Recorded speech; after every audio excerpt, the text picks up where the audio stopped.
윤석열과 그의 아내 김건희 그리고 장모는 입건이 안 되는데 김건희 주가 조작 연루 의혹과 관련한 이 수사 보고서를 뉴스타파에 넘겼던 이 현직 경찰관 2명은 입건이 되었다고 합니다. 여러분들도 아시다시피 윤석열 부인 김건희와 관련해서 비리 의혹이 있는 사건이 있습니다. 바로 도이치모터스 주가 조작 연루 의혹에 관한 것인데요. 뉴스타파가 지난 2월 17일쯤에 도이치모터스 주가 조작 의혹에 대해서 2013년도에 작성된 경찰의 내사 보고서를 인용해서 방송을 했었습니다. 그 내용을 간단하게 정리하자면 김건희가 주가를 조작하는 작전에 이른바 지갑 또는 돈줄 또는 쩐줄하고 하죠. 이런 역할로 참여를 합니다. 그렇게 도이치모터스 주식과 증권 계좌 그리고 현금 10억 원을 흔히 주가를 조작하는 선수에게 이 작전 수행을 맡기게 되죠. 바로 이 사건에 대해서 뉴스타파가 방송을 했었는데 방송의 핵심 내용을 이 경찰의 내사 보고서를 인용했다라는 겁니다. 이미 다들 아시는 거지만 경찰이 내사에 착수했다라는 것만 보더라도 일단 확실히 김건희와 관련해서는 혐의가 있다라는 것이 증명이 된 것이죠. 그렇다면 이 내사 보고서에는 어떤 내용이 담겼을까요? 경찰의 내사 보고서를 보게 되면 이 도이치모터스 주식과 관련해서 2009년부터 2011년까지 시세를 조작했을 가능성을 언급하는 내용이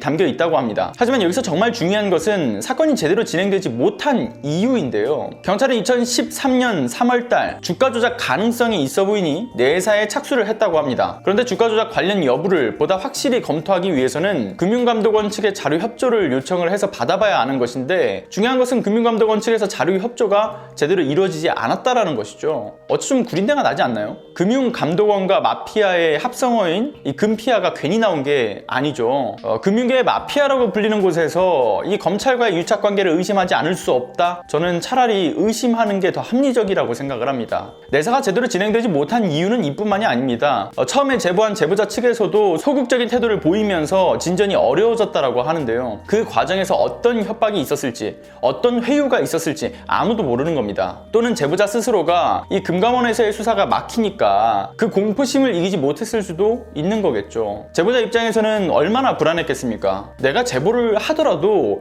이 정말 막강한 권력에는 대항을 할 수 없겠구나. 잘못된 벌집을 건드렸구나. 그렇게 생각을 하지 않겠습니까? 아무튼 결국 여러 이유로 같은 해 10월에 내사를 중지한 사건이죠. 내사 종결이 아니기 때문에 제보자가 다시 진술을 시작하게 된다면 수사를 재개할 가능성이 있습니다만 글쎄요.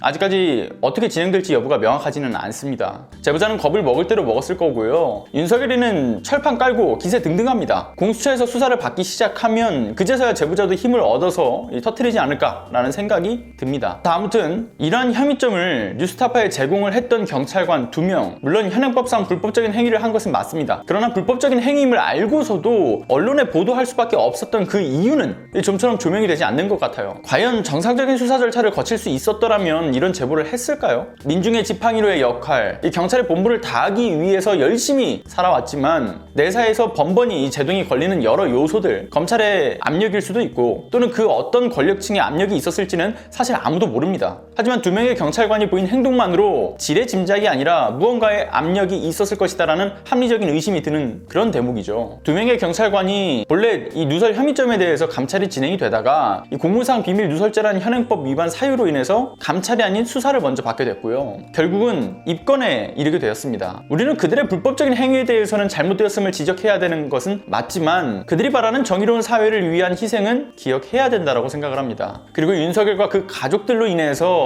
억울하게 피해를 입었던 정말 수많은 사람들과 검찰개혁의 성공을 위해서라도 이 21대 국회 임기 안에서 꼭 윤석열의 죄를 단죄해야 합니다. 오늘은 여기까지 하겠습니다. 감사합니다.